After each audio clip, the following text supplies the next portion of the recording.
Emily was heavily sedated upon arrival, and so many things transpired in the groggy minutes and days since the accident. She had vague memories of speaking to various people.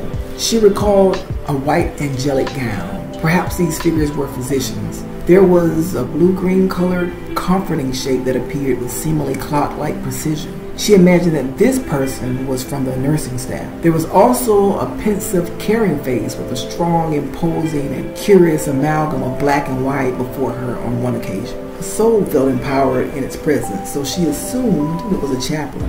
An inquisitive presence and natural empathizer wearing a floral print touched and caressed both her hands in their own. This person had at one point in their lives experienced exactly what Emily was now going through. Emily knew this person was a counselor. A seemingly impossible recollection flashed before her as well.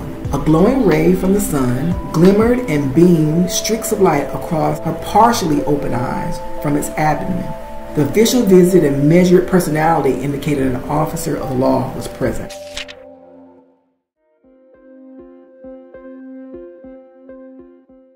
The faces and voices she expected she should have recalled, she was unable to do so.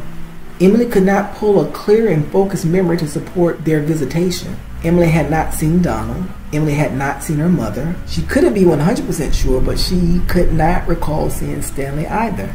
In a moment of perfect clarity, she raised herself in the bed ever so slightly. Her back moved from a 175-degree angle, a laying position, to a 90-degree upright position with her back fully erect. Emily's throat was dry and she labored to swallow. She pressed the button for a nurse and asked for a cup of water. When the nurse returned with the water, she was accompanied by Emily's physician. The nurse passed Emily the water. Emily thanked her for the glass, then purposefully pressed her eyelids together as she put the glass to her lips. She drank the refreshing water and swallowed. Emily opened her eyes and pointedly spoke to the nurse and the doctor. My son is my mother. I like to see them both. How are you feeling? You've been out for nearly 4 days. We've had you on some heavy medication to allow you to minimize your movements so your broken ribs can start to set and begin the slow healing process. Emily spontaneously reached down, caressed her stomach. She did not feel a kick. She felt emptiness where she previously felt vitality. My baby! We had to extract her in order to ensure she had the highest likelihood of survival. She's in NICU. Emily gasped. An extended whisper of air could be heard leaving her unbuttoned lips. She then inhaled deeply through her nose and began to hold her breath. The nurse saw what she was doing. Ma'am, please breathe.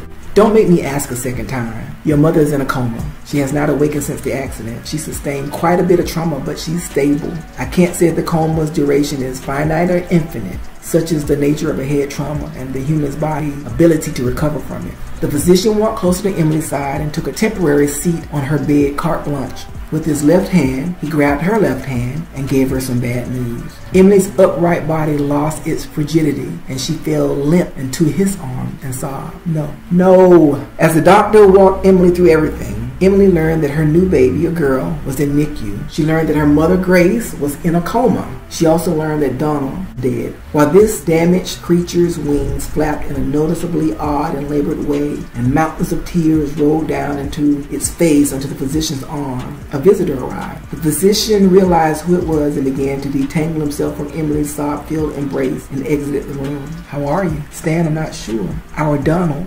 "What happened, Emily?" Emily recounted the day and the minutes leading up to the accident. She described to Stanley bit by bit how she came to understand the events up until now. She explained that she vaguely recalled hearing emergency room staff members' comments and eventually learned that she sustained cuts, bruises, and cracked ribs. She explained that she just learned her mother was in a coma. She went on to tell Stanley that their newborn was in NICU. She ended by informing Stanley that Donald was dead. Stanley was devastated to learn the news. He had been notified of the accident, but was debilitated with grief and listlessness. When he finally pulled himself out of the emotional weight of the news, he hurried to the hospital. On the day of the accident, upon arrival, he was so distraught that the on-shift staff thought it best he'd go home and stay with someone. His whole world was turned on its side, and it appeared the rock of the family was not able to cope with such acute grief and potential loss. Having received a new call from the hospital status of his wife, Stanley rushed over as soon as possible to see her. "Thank God you're all right, but look what you've done and who you've hurt." His initial response when Emily finally came to was not exactly what she expected. Emily was rather embarrassed that the remaining nurse overheard Stanley's loud admonishment. He told her the day prior to the accident to stay home. Emily was in disbelief. There was no way he could blame her for what happened. Competing thoughts rushed through her mind. All she could think was how incredibly insensitive and wrong he was. "You're wrong! Get out! Nurse, please escort him out."